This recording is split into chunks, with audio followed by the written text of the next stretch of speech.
Thanks, Susan, and your committee for putting all of this together. I will say we might be able to start doing stuff back at the club pretty soon. I think we're going to go to Orange tomorrow, and which means we can do outdoor cocktail service seated. And so the grill room outdoors might happen this weekend, and then it'll get better from there. So that's all good stuff. So as far as J105s go, I haven't done a ton of sailing on them, although I have sailed a fair amount with a few of you guys. I did a big boat series with Ian Charles. I don't know if we won it. I think we did pretty well, but I just remember sailing with Rob Moore, which made it the most fun ever. God, we miss him. 2 years ago, when New York Yacht Club had their 175th, I chartered Boat 63 from Steve Massour. If any of you guys know him, he's actually a new member of the club. He actually joined the club after sailing with me and my buddies in that regatta, which was actually a good thing. But we had a blast. We went up against Bruce and Nicole, and I'll just give one quick story about one race. We had a particularly good start, kind of nailed it. Kermit was my tactician. We kind of made a couple of good moves, went across to the far side of the harbor and went up to Brenton Reef. And we were probably 2 or 3 minutes ahead of Bruce and Nicole and the rest of the fleet. We were friggin' launched. It was awesome. Did a starboard rounding, set the kite, and had the most screwed up, disastrous set you have ever seen in your friggin' life. It probably takes, 3 minutes to pack a J105 kite? Well, it probably took us 5 or 6 minutes to get the thing down, repack it, and get it back up. Well, everybody just rolled us going by. And my blood pressure was up, but I stood by calmly and didn't even raise my voice. I think Kermit did. But anyway, we still finished up pretty well in the regatta, and that was a blast. So those are really fun boats. That's the only one I've steered, and that was a tiller boat. So we're going to do the San Francisco Cup, Commodore Dana against Commodore Jesberg on tiller boats whenever we can schedule it. It's supposed to happen, I think, actually this next weekend, whatever. But we're going to push it off as long as we need to, but we're not going to cancel it. So so that'll be good fun. So anyway, with that, welcome everybody. This is always fun. So Susan, back to you. Thank you, Commodore. Trying to be the AV gal as well as this. So Don Trask, how did these boats come to be on San Francisco Bay and be such a big fleet? Hard work. That is a very interesting question, because I went back to a dealer meeting at Bob Johnstone's house, and in the morning we had the introduction of everybody that was at the meeting, and about coffee time, Bob said, I want to show you. This is something really different. And he pulled up the drawings for a J105, and he said, there's something that's quite different. He said, it's got a little pole that sticks out in front, and you can have a different kind of a sail. It's called an asymmetrical sail. And we all looked at that in amazement, and I looked at that, and he said, it's only going to have a small jib, a main, and a spinnaker, and it's going to be an asymmetrical kite. And I thought to myself, boy, San Francisco, with all the weather that we have, it's going to be a perfect boat. It's got a small jib, it's not going to be overpowered, and it's got a big asymmetrical spinnaker. And as he broke for coffee, I took a napkin, and I wrote on the napkin, Bob, you could use this in any way you like. And I wrote, I will take 5 of these boats. And I gave it to him at the coffee break. And when he came back, he didn't have the guts to go around the room and say, okay, Charlie, how many will you take? Bob, how many will you take? And he could have sold 20 boats that morning. But anyway, that was the start of the J105 class in San Francisco. Jaren Leet was one of the founding owners, and Well, it was way after Jim Cascino. yeah, right. Jim Cascino, I had a stock boat that I had at Alameda, and Jim Cascino showed up at the office. He said, "I heard about these J105s. Could we take a ride?" I said, "Sure." So it was the middle of the week. Went down to the dock, rigged up the boat,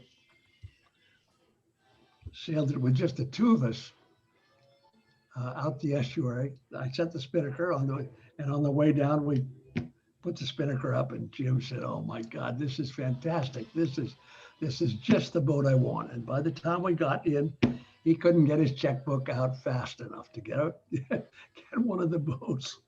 And it just built from there. It was the perfect boat for San Francisco. It was not overpowered, and we had, as you know, everybody knows, we have got a lot of breeze. So it was really the perfect boat for the bay, and the fleet built very quickly. I know Jaren Leet was one of the founders, helped us put the program together. We had a lot of meetings at Jaren's house, I remember. And it wasn't very long until we had quite a contingent of J105s on order, and it just continued from there. And I don't know how many. I think I probably sold, if I'm thinking back, I think I probably sold over 60 J105s in San Francisco. So that was a good beginning. And anyway, if anybody else has got any stories, go ahead. So Jim, tell us about how you went and checked out the boat. You went for a test sail. What made you buy it? You know, I was new to San Francisco at the time. I'd sailed on the East Coast a lot, and I saw the ads for this thing, and it was just really kind of a strange new idea, but I was very fascinated by it. So I did go to see Don, and he was gracious enough to take me out sailing. And his story, you know, as all of us recall our own stories, ours are just a little bit different. Mine's just a little bit different from Don's, but only in the most modest of ways. And that way for me was, I remember we were going to weather up the estuary in 7.5 knots in 12 knots of breeze. And I thought, holy shit, how can this possibly be? This boat is unbelievable. And it was probably 3 years later when I just realized he just kind of tweaked the speedo a little bit. Yeah. But Don was, in fact, just as you described, Don, you were my crew that day. I was driving her and you did everything. You set the kite, you took it down, you helped me jibe and everything. It was just amazing. It was so much fun. And it's true that I was really enamored with the whole idea of fewer crew, simplicity, just a hell of a lot of fun, and a full commitment to one design sailing. At that time, there were other boats on the bay that were sort of one design sailing, but they all had bigger differences. There were J35s. Remember Raptor? Wasn't that her name, Don? Your J35? Maybe I had the wrong name there. But the J105 really, really did take off. And we were committed. I remember the organizing committee when there was Art Ball was there. Jaren, I think you were there. Dave Tambellini was there. A number of some of the early owners. Chuck Winton was there. And we were committed, thanks to Don's encouragement, to want to be fleet #1 in the world. And not only fleet #1 in terms of its ranking of being the first, but fleet #1 in terms of its innovation, in terms of its racing, in terms of its leadership for a boat that we all have come to love, and that being the J105. But before, and I'll be quiet in just one more second, but it's only important. I know all of us feel this way. Don, you were so influential and important in bringing us the joy of being on that boat, either with you on the boat or without you on the boat, but always competing and just having a fabulous time. And I raise my glass and say, thank you, my friend. It was awesome. Thank you, Don. Well, that's for sure. And Jim, I'd like to add that Don, meaning to the fleet, it was a brand new boat that nobody knew anything about. And he somehow dredged up a whole group of supply companies and service people. And you could buy the boat and it would, I used Peter Cameron. He's been a long time member of the club, but I didn't know how to set the boat up. I got Dave Ullman up, but to help me with the mast, but yeah, Don set up this infrastructure, with Sean Svensson and KKMI people, and so you had a brand new boat that nobody knew anything about, but you could go and get help without help having to try to figure out how to help you. And it was made a huge difference, in my opinion, getting the thing going and being as successful. But obviously set a strong foundation. So the first time the J105 sailed in Big Boat Series was 93. And I think, Jim, you mentioned that you got that first invite. Was before you were Commodore, obviously? Yeah, before I was Commodore, Don and his inimitable marketing capacity went to the ERC. And I will say, back in those days, we started working on it in 92, Don. I remember that. And the big stumbling block, as I recall, I will not mention his name, but I will give you his initials, RC, was he kind of believed that no boats should be in the Big Boat Series unless they were 40 feet. That's right. And I remember that being a grand controversy in the boardroom. And Don went in, I don't remember the exact number, but Don went in and made a commitment. He said, I tell you what I'm going to do, board of directors, ERC, I'm going to guarantee you have this many signups for the Big Boat Series if you let the J105s in. And I was in the background cheering him on. Go, Don, go, Don, go. And sure enough, we got the approval for Big Boat Series. And in the early years, to be honest, we were always sort of shuffled to the backside of the prestige pendulum. They had us down in a lot of times down in the circle.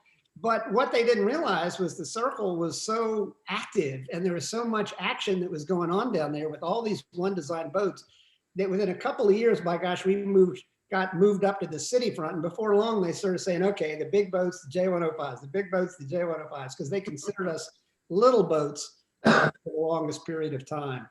But it was one of the great periods in the rollout of the J105 fleet, was getting into the Big Boat Series. It was not the Rolex Big Boat Series at that point. It was just a Big Boat Series, and it had been around for some, probably, like Susan, you would know, but 45 to 50 years at that point. I'll never forget. Once again, this is going to be fun if you keep asking me questions, because once again, I'd like to everybody bring their glass up and toast to Don on that one too. Thank you. So Bruce Stone gave me a great list, which was awesome and very helpful. So the first North Americans were in 1995. Bruce has sailed in the most North Americans because he keeps chartering boats on the East Coast and being able to race in two fleets at once. Bruce, you want to talk about why you do that? Why are you ducking out of the photo? Nicole is going to bring up the perpetual trophy. Ah, very cool. Starts with 1995. Oh, Martin, want to read off the date? No, I think. Okay, well, anyway, what I'd like to say that's remarkable about this is that in the 25 North Americans, 9 were won by St. Francis members. Or C1. Yeah, Fleet 1 members. 3, 6, 9, yeah. So 40% or so were from here.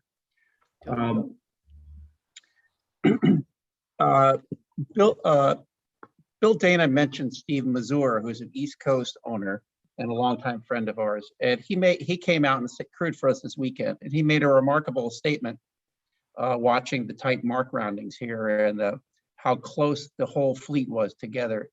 And he said, this is the only place in the country which has this level of competition, where the boats are fighting it out at every mark rounding, and the depth of the fleet is incredible. And he's going to keep flying out to sail with us because it's nowhere in the country can you get this kind of competition. We also, we race a lot in Marblehead and Annapolis, and we've just enjoyed the camaraderie of meeting people in these other places. And, the bigger wind shifts we get there, the lighter sailing is very challenging. But one thing, coming up to the North Americans next October, which we're going to go back and we'll since we just sold our East Coast boat, we will skipper boat 63, Steve's boat in the North Americans. And when I was talking to the Annapolis fleet and they're planning their season, I looked at their schedule and I said, by the time the North Americans come around, you guys will have done 20 or 25 one design starts. We will have done 70 by the time the end of October runs around. It's just repetitions, the availability of year-round sailing on the bay with the midwinters we have and all the one-off stuff, and our fleet one's 45 season counters, is just, you just get better and better the more you do stuff. And so SF Bay enables you to hone your skills and light air skills in the winter stuff and heavier skills for this time into the fall. And then when you get to the North Americans, you've just been so at it so much that I think the top 10 teams here could be easily in the top 2 or 3 in any regatta on the East Coast. Just the skill level is so high here, and it's a testament to the design of the boat. And I know Jeff's on the call here right now, and welcome, Jeff. Happy to see you here. And what Rod did and what Bob did in promoting it is just phenomenal. We very much appreciate the ability to play with this form factor is so great for us. And there are quite a few women in the fleet, more than any other fleet in the country. And this type of boat enables a woman to take any job on the boat. Whereas you get up onto a J120 or some other kinds of boats with geometrically larger stuff, the force factors on the sails are immense. On a 105, 105 is a perfect size for all body types. And you can succeed at every job on this boat. And I think that's important. Well, is that a challenge? No. I don't know. Is the Bruce Stone family going to have 2 boats on the bay then, so that Nicole can drive one against you, Bruce? I could just echo that last sentiment, that I think that the class is fantastic. It's a perfect boat for the bay. I couldn't think of, I know there's a lot of great racing on the bay and there's a lot of other great fleets, but it just, this boat reminds me a lot of growing up racing the I-420, which is a boat that in a lot of other venues would be considered underpowered. But in a venue like this, it's sort of indestructible, and you can go out and it's controllable to pretty much to this the extent that you need it to be.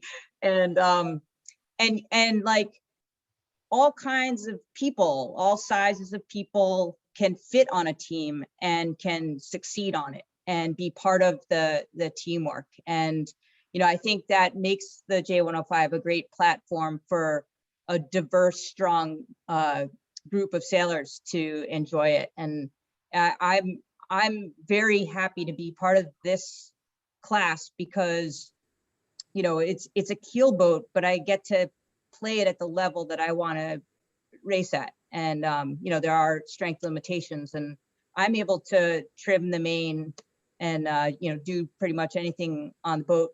I'd like to drive sometime, but, we talk about that in the future. Anyway, yeah, it really is a great platform. Cool. So Ian Charles, you were in the fleet. You went to Texas and bought your first boat with a great name. And then you went off and did Ironmans for a while. And then you came back to the fleet and you bought a boat somewhere else. Talk to us about what brought you back and all your boat buying stories. So let's see. Don Trask actually sold me 2 boats. First, when I arrived in the Bay Area, I think it was late 95, 96, we went out and we bought a Peterson 33 with Don's help. And then the 105s were just taking off, and I had no business at that time owning a 105, but somehow Don talked me into it. And the next thing I know is it was Don, myself, and Andrew Whittam on a plane to Texas to go look for 105s. And so of all places, we landed in Dallas and we went to 3 lakes around Dallas to go look for 105s. And we found Advantage there, and we found Sales Call there. And I think Pat Benedict bought Advantage sort of sight unseen, given the fact that Don was down there doing the scouting.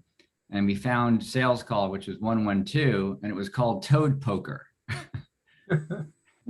So regardless of the superstition on changing boat names, we changed that name pretty quickly and brought it back to San Francisco, which really got me started in the 105 fleet. And yeah, we owned Sales Call for a number of years, and then life changes and kids came along and business. And at one point we sold Sales Call and took some time off to go and do Ironman races and other stuff. And then came back to the fleet in 2017, started making phone calls to figure out what was hot. And sure enough, the 105s were as hot as ever, and had not seen the the end of the horizon when it comes to number of boats on the line. And there was really nothing else to even look at or consider when it comes to one design. And so with Bruce's help, I called Bruce up and said, bring me up to speed, what's fast, what's not, where do I go, who do I talk to? And Bruce got me pointed in the right direction in New York, and we found a boat in Mamaroneck, and then bought it in New York, sailed it around to Newport a little bit, and then put it on a truck and shipped it out here. And now it's called Maverick. It's 385, and we've been back at it in the fleet since 2017, and just couldn't be having a better time. Awesome. Rolf Kaiser, you crewed on the Donkey, and then you became the owner of the Donkey. Tell us the story on that boat. Yeah, so I had a friend from college, Scott Sellers and Jeff McDonald, and we used to sail on an Express 27 called Swamp Donkey, and it was just a filthy boat. It was just dirty and ugly, but it was a bunch of kids out of college, and it was fast. It was a lot of fun. And then Scott and I and another person, Eric Ryan, decided to go, let's get a bigger boat that we can all sail with and get a couple more people on board, and we'll just sail with all our friends.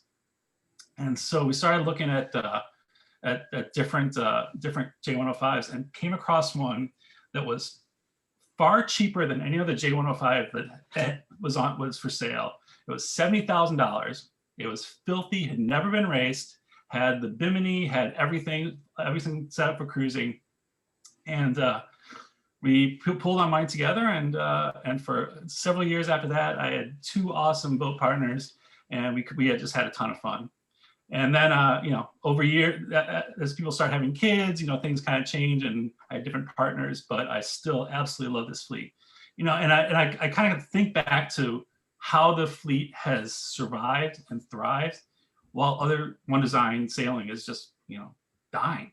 Right? You look at other fleets, and I will go ahead and name names. Things like the Express 37s or the J120s. All these boats who used to have one design fleets, and they just couldn't hang. And I think the reason for that is that the fleet has done such a good job of doing one thing really well. As Nicole said, the size of the people. We have a strict weight limit, so it strongly encourages at least one woman on board, and sometimes more than that.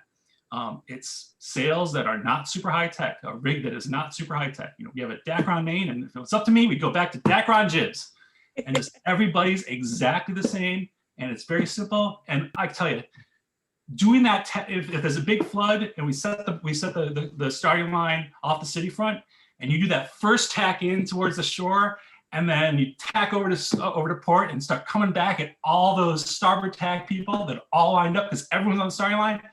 Man, there's nothing better in the world. So that's why I'm in the fleet. You're getting lots of applause on that one. Yeah. Rolf, it's Jaren. Another thing that I'm personally very proud of with regard to the fleet is it was a boat that could be used for special events. And as Susan noted, or Jim, it's used again for the San Francisco Cup this year. It had been used a number of times for the San Francisco Cup. It has been a huge success in getting the big sail started because the fleet members were willing to allow others from Stanford or Cal to have their boats, and they'd get a chance to sail as the owner's rep. What a great deal. And in a regatta that was so unusual, here you had the university bands and on the deck, and we had arguments every year with the race committee who wanted to have absolutely fair Olympic type races. And now, no, it's not what it's all about. What it's all about is having a good time. And if the start gets skewed and all, that's not what matters. What matters is the sailors can hear the bands, and the people in the audience, which ends up being the biggest lunches that each year that when you can do it, the club has. And you get the bands from Cal and Stanford, and it's a big deal. And back to Don Trask, he got us going with the Masters. And guys like me got to sail with people like Paul Elstrom. Because I was an owner, I could be the owner's rep. And but everybody else in the fleet who volunteered their boats had a great time. And then they'd get there and they'd be talking at the bar about sailing with these wonderful people. And then you come to the North Americans, and we are legendary in North American lore back east for the quality of our North Americans. And not only the quality of the race committee, which is huge, but the wind and the current and the challenges and the after race socializing. Highlighted 2002 by the infamous or famous or whatever Tiburon Tavern Cruise, where I organized, and we had a lot of access to a lot of inflatables, the protectors. And we took everybody over from St. Francis to Tiburon and terrorized Tiburon. And they've never had a party like that before or since. So Jaren, you brought up the special events. So in looking back at the history of the class, the boats were used for Brute Cup, which was a match race regatta, Allianz Cup, a couple others. did anybody get to sail on those? Who were your most famous crews that you had that you got to owner's rep with? Yeah, Well- Susan, I got to, the Brood Cup was, again, unbelievable. I spent 4 days with Paul Elvstrom. And it was just, and Hans Foe was on the boat too, a gold medalist from Canada. I mean, it was unbelievable. I spent days with Pelle Peterson, with Paul Kayard, with John Kostecki, with, I mean, the list goes on and on and on. And Don was able to create this attraction for them to come in and participate in this regatta. And I would say, Jaren, I'm sure you agree, it was one of the most wonderful learning moments. Because when you're an owner's rep, some guys have you do a lot of stuff, some guys have you do no things and sit there in the cockpit or basically in the cabinway and watch what's going on. And it was breathtaking. I mean, the fleet advances that took place during that time, sailing with the greatest sailors in the world, was really spectacular. You know, Paul Kayard, and I was on the boat with him the day that he really invented, it's not really an invention, but he was the first ever to do a wing and wing with the kite and the main in a downwind screaming run to the leeward mark. And no, you know, none of us had ever even thought about that before. God knows why, we should have, but boom, it was done. And there were other advances. I'll never forget in the first Brood Cup, when we were starting the fleet, all the skippers and crews were using a snuffer. Remember that, Jaren? Yeah, oh yeah. Snuffer, which basically is like a giant condom that zips up the kite, and then you pull it up, and then you have your kite, and then you pull it down, and you don't have a kite anymore. And it was a brilliant idea that was difficult to execute in a racing environment. And the pros that got on the board are, you know, the Mailing Burnhams and these guys that were on, and Don Trask. I spent days with Don Trask too. Yeah. You know, they just basically said, did away with all of that. Did away with all. They invented the Mexican takedown. They invented all these things while we were on board and watching. And then, of course, we would go out the next weekend and race and screw it up totally. But at least we had the idea. And the Brood Cup was unbelievable. I won the Brood Cup in my boat with Roy Heiner back in, gosh, it must have been about 94, 95, 96, somewhere in there. And I'll never forget it. It was just an international love fest of these top of the line sailors bringing on amateurs and Corinthian sailors like us and being exposed to some of the greatest minds that had ever been in racing. I'll never forget it. And once again, I'll toast my glass to Don Trask. Hey, Jim, I can't agree with you more. Now, I sent in, I don't know if you can pick this up, but this is the Masters photo from Y2K, I think. Lift it up a little bit. Lift it up a little higher. Oh, look at that. Yeah. And you see Pelle Pedersen and, you know, etc. Hans Foe, and Don organized that, and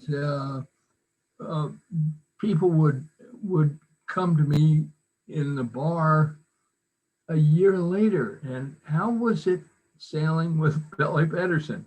Or how was it sailing with Lowell North?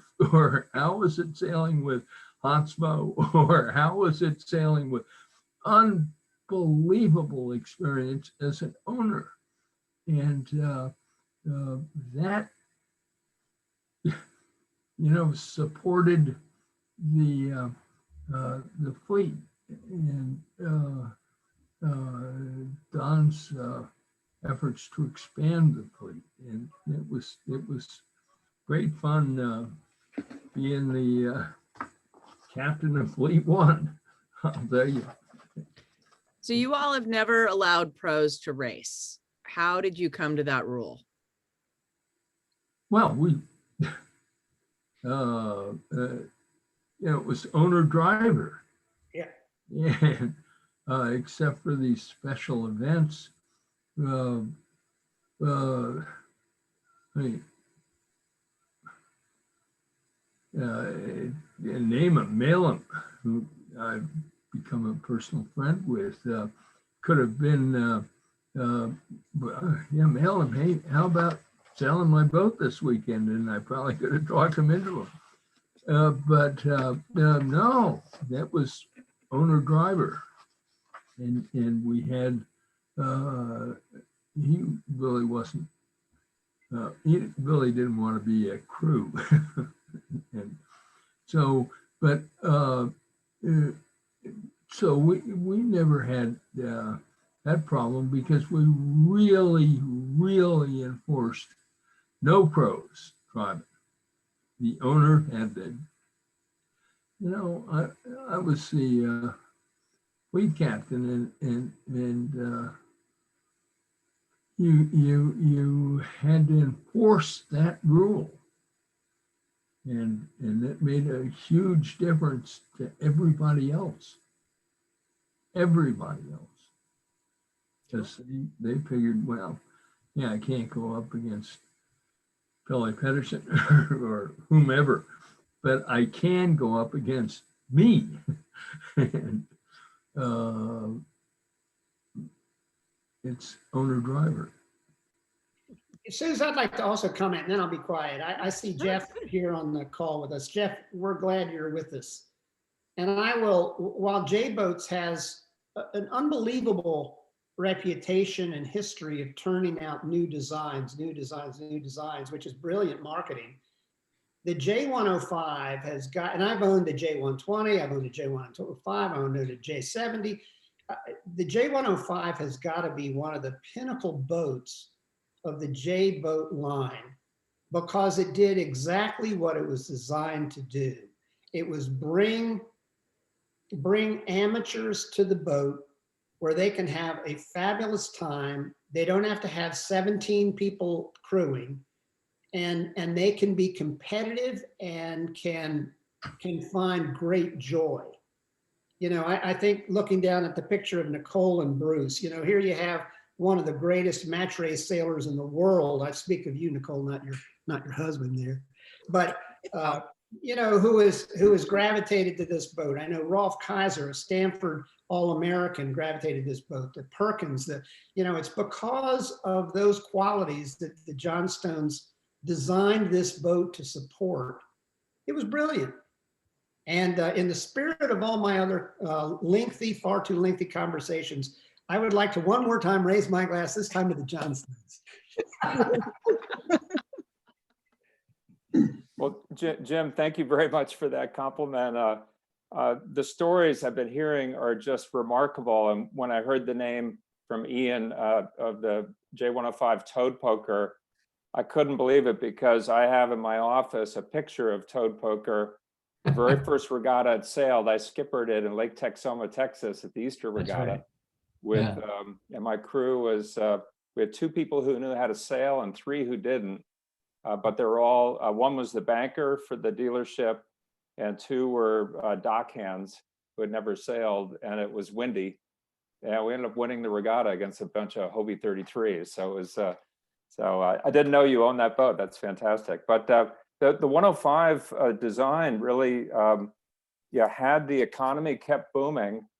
And we didn't have the luxury tax in 2000, or excuse me, not 2000, it would have been 1990, 91. We'd probably still be building J35s now because at that point, the luxury tax came into effect. And for every dollar over 100 grand, the federal government was collecting 10 cents on the dollar for boats. And so the bottom dropped out of the sailboat market in the US, and the only boats that were selling were under 100 grand. So we decided we had to come up with a boat that was the biggest boat and fastest boat we could do that was under 100 grand. So it was really, you can thank the federal government in a way for the for the incentive for the J105. But that was, I dug up a file actually here because I save everything. And this is the cover of the main sheet. You're not going to see it with my background probably, but it's, I'll read it to you. It's a main sheet, September 1993. Yeah, the cover of it is a fleet of J-35s and a big article about the North Americans that was happening right at St. Francis in August of '93. And then I don't know why I saved it, but Don, I saved all your old ads from, I don't know why I have them all from '93, '94. But 1 year later, the headline of your ad says, now 20 J105 sailing in California. This is less than a year after you hosted at the club, the J35 North Americans. And I could go on forever, but the 105, we had to come up with something different from the J35 because the 35 was such an important boat for us. And what we try to do when we design a new boat is design something that doesn't directly compete with something we've already done. That's boring. Let's do something new. And so the whole idea was to take half the crew off the J35 and really focus on having a roller furler, having some things that the racers weren't caught dead with. And those very first couple of years, Jaren, I'll add a little to the pro rule. In Newport, this area, the first 2 years of sailing the 105s and class racing, most of the people who joined the class, they bought the boat just for recreation. They'd never raced before. And the 105 became their first one design class they ever participated in. And so for the very first 2 years in Newport, I think the first Block Island that we had 6 boats, we had a family member on every boat. And then the next year we had a family maker or family member, a sailmaker, or someone in the industry on the boat just to coach the people around the buoys. And then after 2 years, all the pros were kicked off the boat. So I mean, the owners approached it perfectly. But anyways, congratulations, Fleet One. You guys set the bar with Don's help. You endorsed the class. You've sustained it. There are not a lot of Fleet Ones that are what now 28 years or so. And you also were the first North Americans. And more importantly, you didn't just play on your pond, because I sailed in the second North Americans. I crewed for your own Tom Sponholtz, who came to the East Coast. We ended up third in a borrowed boat. And then another one of your own came out and sailed the very first Key West Midwinters in '99, and I crewed for him. There's just 7 boats. That was Tom Coates. And I think we finished second to last out of 8 boats. But we all know what Tom did afterwards when he won 5 in a row, including over 40 boats in 2005. So, but anyways, and my one last thing is I was involved with all the rules early on, and it was thanks to Fleet Number 1, San Francisco, that the bowsprit rule that we all love and know was created. Because you guys have those famous starboard roundings, and people were coming into the weather mark, leaving it to starboard, on starboard, with the sprit already fully extended in anticipation of hoisting the kite. And there were, I think after 5 bowsprit replacements, Don called up and said, I need like a truckload of bowsprits, Jeff. And after that, the bowsprit rule came into effect, and every other class now follows it. So that's just a drop in the bucket, but I thank you so much for everyone, and I'll enjoy the listening. Jeff, it's Jaren. I can't thank you enough and compliment J-Boats enough on the support for Fleet One or all the other fleets. You guys were great people to deal with. And I know I called you up and late at night at times and one thing or another. And here we had this fleet out here in some heavy weather, and we had stuff breaking that was a problem, and you put me in touch with Harkin, and they were superb, and others, to make sure that our boats made it to the line the next day. Hey, Jaren, I have a question for you. Sure. When you're traveling, how do you pack so that you can get your J105 in your overhead luggage? You get left at the dock. And how'd you know that was my next question? So Jaren, you were going to, your boat was supposed to go to Hawaii on a ship. That's right. Yeah, along with Sam Hoax. And we were going to do the Kenwood Cup. And The J105? Are you crazy? we had a great time. And Susan, you shouldn't be, and you know I'm crazy. Look at the name of my boat. So how did your boat get to Hawaii? So I had a bunch of meetings at my house, and to see, because I'd done the 82 Clipper Cup, and to see if there was any interest. And there were 6 of us who said, yeah, that'd be great. Let's do it. And we organized it. It was not simple. It ended up that we're 5 from Fleet 1. And Sam and I didn't have the time to sail to Hawaii. The other boats did, with one exception. There was one J105 in Honolulu. But we agreed, and we stuffed our boats full of the sails and the gear for the Kenwood Cup Regatta, which is very different from what you do trying to sail across the Pacific.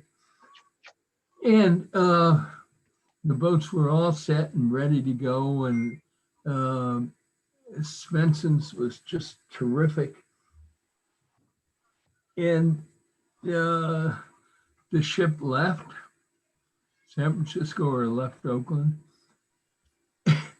And 3 or 4 days later, I got a call from Suzette Smith, who was on my crew, who was Hawaiian, who knew everybody. And Suzette said, I don't know how to tell you, but your boats, yours and Sam's boats, were not on the ship. And I said, you gotta be kidding. And no, they're not on the ship. Believe me. I knew that an old boyfriend of mine was, the things, and I scoured that ship. No boats. So I called the other owners, and I said, we've been screwed. I certified the fact that the boats had been left at the dock, and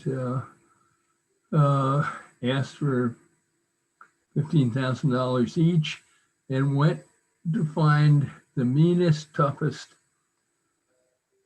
maritime lawyer known to mankind, who was going to represent us, and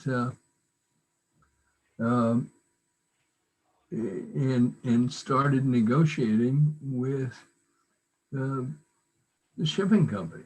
And it was interesting. And at the end of the negotiation, they decided that they should charter the biggest airplane in the world that's flying then, and that was Y2K. And now, and that's the Russian Asymmetrical. Then we had a challenge of finding some airport in San Francisco. There's only one, Oakland, that could take it. And then we loaded the ships on, or the boats on this giant airplane and flew it to Hawaii. And both of the Sam's and my boats got there in time, and we had the sails for everybody else, and Fleet 1 had its place, and Fleet 1 was the talk of the town. And that's how I got to be a Hall of Fame member. But it was very, very interesting. Young lady, and I was looking through my, and somebody's got to help me, records, who was the early Fleet 1 secretary. And I can't remember her name. And she came down to see what all the commotion was at the Oakland airport. And she flew over with the Russians drinking vodka in a dark blue businesswoman's suit.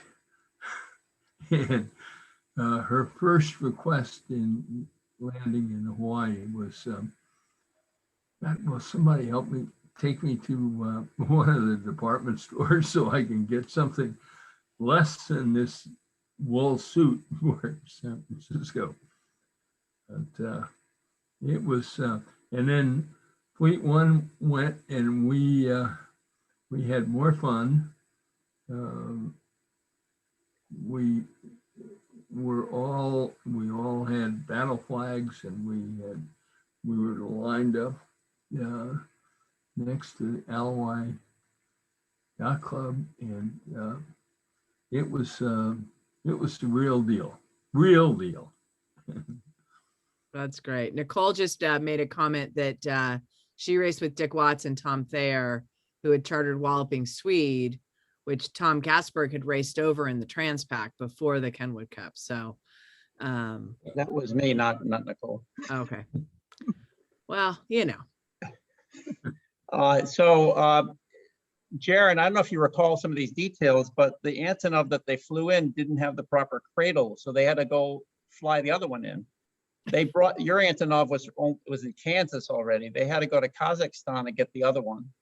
So $250,000 later, for what was really your $10,000 shipping invoice you paid them, $250,000 later, they got your boat over to Hawaii.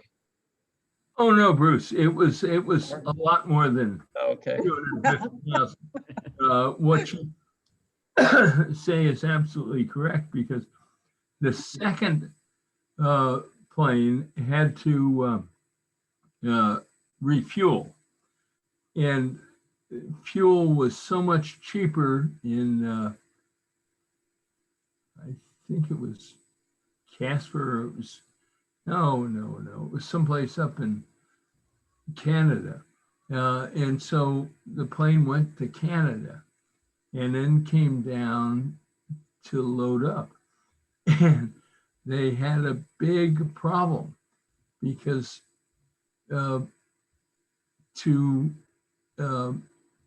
we had the boats ready for sea shipment, a 35-foot boat with 100 and something mast that stuck out, and the geometry, you had to stretch the loading ramp out an enormous large distance. And anyway, it all worked, and Sam and I were standing on the dock or on the airport, and our crews by this time had gotten there, and they all wanted us to have a bet as to who was going to come off first. And Sam and I wouldn't bet each other. And as it turned out, that the last boat in was the first boat out. And so it went, but Sam and I remained great friends for the rest of his life. And we never failed to have a drink and laugh and chuckle over the last boat in and the first boat out. Very cool. So I think Chris Perkins has joined us. I'd love to know more about, and I know Dave Wilson's on the call too, so one of the two of them can answer. They transitioned over from dominating the J35 class to dominating the 105 class. Then they also took a little bit of a break, and then they came back and won another big boat series. So talk to us, Good Time and crew, about how your successes come. Dave takes a drink.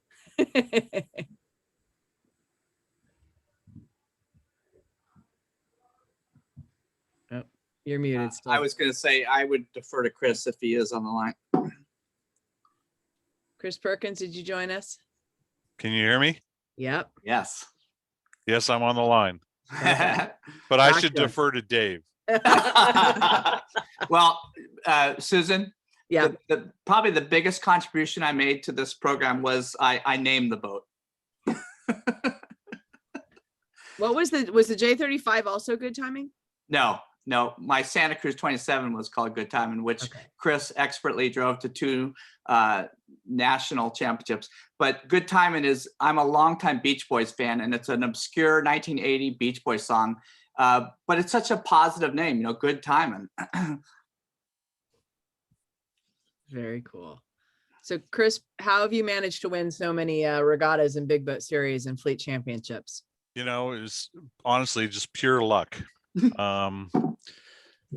I think one of our strengths in the J105 fleet was coming from the J35, where we had so many crew.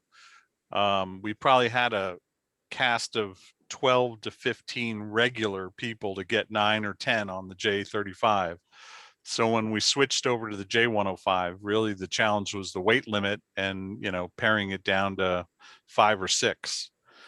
But honestly, we just had a great group that came over with us from the J35 that, we really didn't skip a beat. And, the Fleet 1 was pretty strong at the time. And I remember us studying Ian Charles and how he did it, and some of the other boats in the fleet. And, luckily we were able to just kind of pick up where we left off with the J35.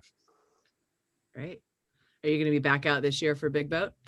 Hope so. We're all kind of in our late 50s with kids and all the other challenges. I have 2 lacrosse players.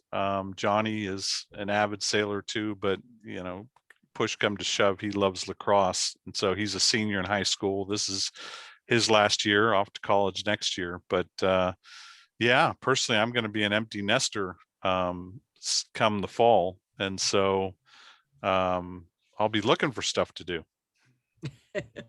Great. Yeah. Thank you. Anybody else have questions or good stories, good J105 memories they want to share? I'll just add that I think the fleet's probably still mad at us for coming out in 2017 and not sailing a single race, but winning big boat.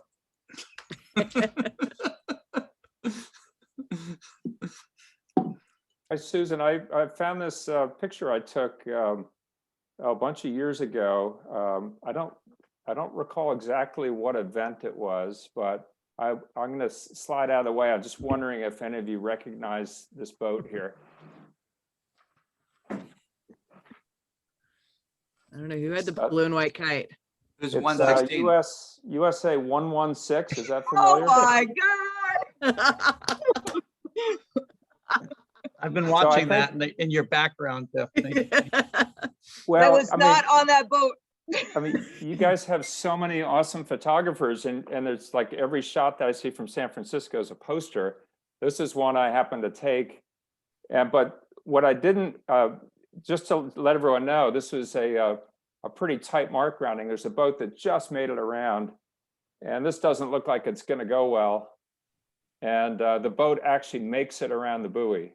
But I'm sorry, sorry, Nicole and Bruce, I don't have the payoff shot. I just have the setup shot. Well, we in your big book, the J105, the J boats book, that we saw that photo in there some years ago, and I was aghast at looking at that, realizing what danger we were in. But good crew work got that kite down. We bore off got rid of it. It was a starboard rounding though, right? Yeah, this was pre-Nicole. I would have certainly been more conservative. We aim for more tactical roundings. So anybody have any good wipeouts right in front of the grill room where they tried to come on into the grill room and get a drink? Well, yeah, that's what I was, Chris Ray, I know has photographs of 105s deciding to come into the grill room. And, I'm kind of disappointed they aren't on the photo logic. I have a photo somewhere of, and Rolf, remember this, the last leg of a big boat series finish. It was just cranking, and from the black oller in, and we're full on probably plane mode, and then just from the pressure of the kite on the sprit snaps, and so we've got the pole is just kind of dangling there, and so there's some good pictures of us going into a wipeout after that with the pole just limp.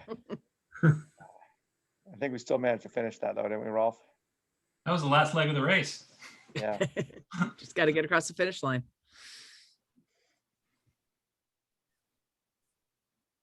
Anyone else have any good stories or questions they want to share? J105. Well, I think Bruce has done so much for the fleet on both coasts, and I want to take credit for introducing Bruce to the fleet because he got on sales call.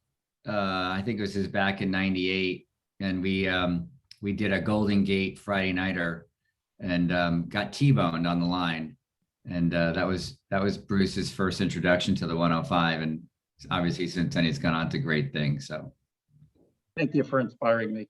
Yeah, welcome.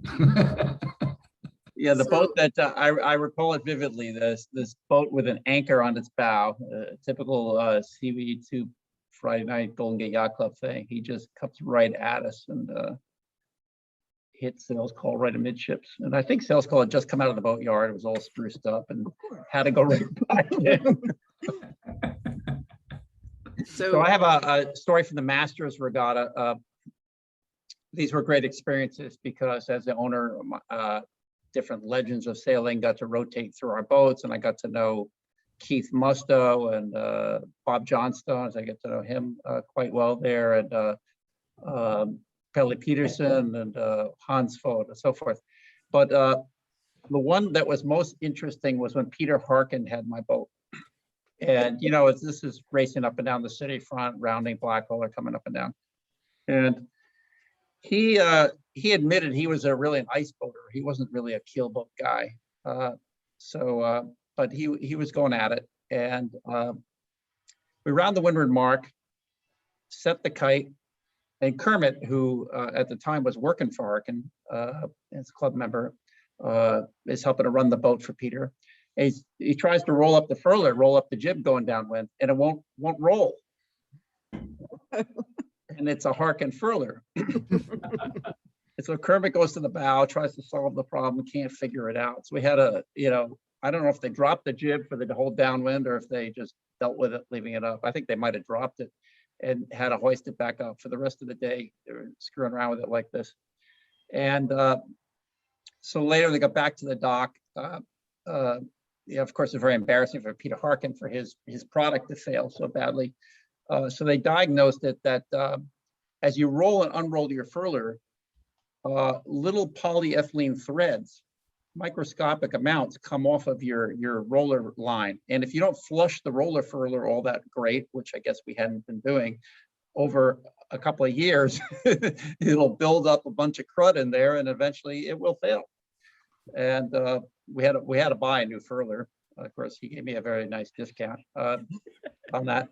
And ever since, I'm the first thing we do when you get back to the boat, we're putting the boat away, I get right there in the bow and flush that furler really hard. Lessons learned.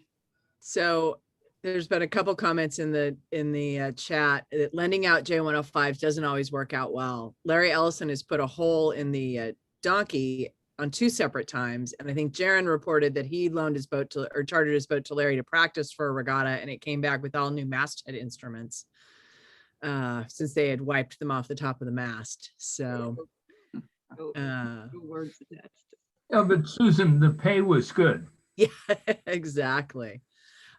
Joyce has joined us, and she said she has good stories from race committee. Joyce, were you on the Willie the year, I think it was Brute Cup, that one of the boats decided to take out half the race committee and the window on the Willie on the finish?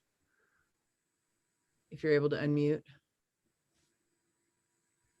I'll unmute you. I think that was Bart Hackworth, if I remember. Yep, Bart.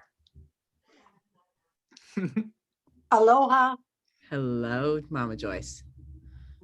Yeah, I think I was probably on the race committee for the very first J105 race and continued because I always kept getting a call from the race committee to do to come out when any the 105s were involved. I guess I knew pretty much all the players, the boats, who were the most aggressive on the line, and who would visit me afterwards at the at the protest desk. I won't mention any names. Usually, always the race timer. I got the name Joyce the Voice probably from either the 105 fleet or the Woodies.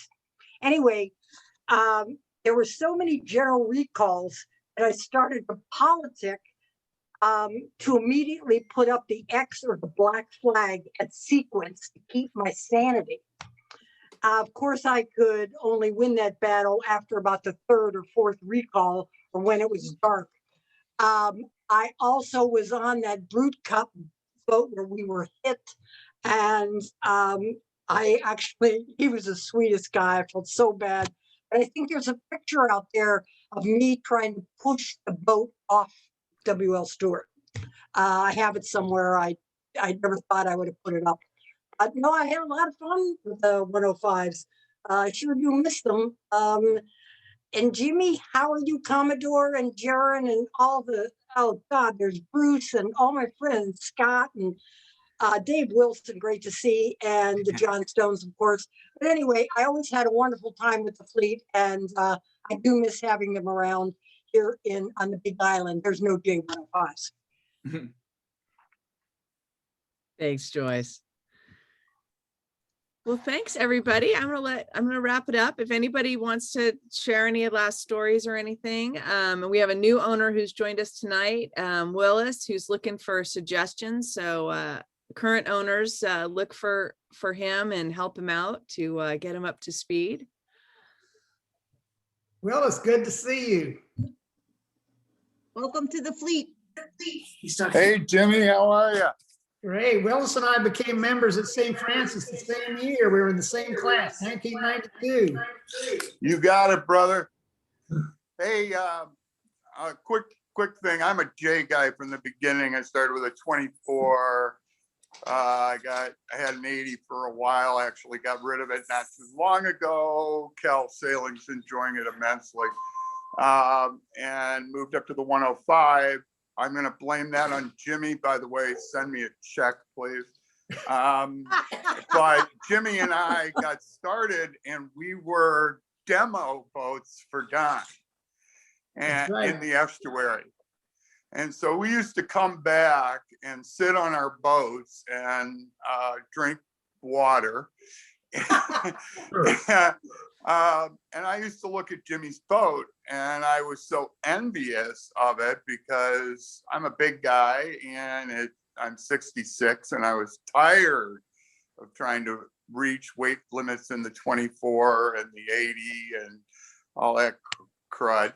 But then I got lured away to Chicago, and it just died for a while. Born and raised in Chicago, hate sailing there. It's a drifting match all the time. And so I came back out here. We moved back out in 14, and I had the bug. So we looked all over the place for a 105. And my great story about buying our boat now is that I looked at, I negotiated for 5 different boats that year. Lost every single one of them. Had to go through the East Coast coming home, so I went to Mamaroneck and bought a boat there and shipped it here. As it pulled into the yard, the boat behind it was one of the ones I lost. So I knew I was in a little bit of trouble right out of the blocks. And we're new guys. One of my crews on, Tom Cashin, he's been with me for, Jesus, he's crazy enough to have been with me for 30 years probably. And we just need to get up to speed. It's a big step up for us, and we're really excited about the class and so forth. So we've watched from the sidelines, and it's time to get involved. Great. Well, we're glad to have you, and hopefully we'll have St. Francis racing soon. Great. Okay. Well, thanks again, everybody. And I just want to finish with a big birthday wish to Rolf Kaiser. I thought we were going to get some tips. And Susan, his birthday is tomorrow, and normally we're able to go. Happy birthday, Rolf. Happy birthday. Susan, We share, hey, Rolf, we share the same birthday. All right. All right. That's my birthday too. 24th of March. It's a great day. It's going to be a great day. So Susan, this is the thank you so kickoff. much for pulling off these events. I know this is your 3rd one with Don, and it certainly is indicative of the leadership of St. Francis Yacht Club that people like you, who I know are on the board, pull these things together. For me personally, this has been a really joyful moment of seeing faces of people that I consider to be just lifelong friends from the experience we've shared together, and the experience that all of you guys will share looking to 2021, 22, 23 on one of the great boats that the Johnstones have ever turned out. But thank you, Susan, for making this happen. Here, here. This Yep. is fun. Thanks, Thanks, Susan. everybody. And hopefully we'll see you on the water very soon and back at the bar. So, Absolutely. thank you, everybody. Have a great night. Thank you, Susan. See you guys. See ya. Thanks, Susan.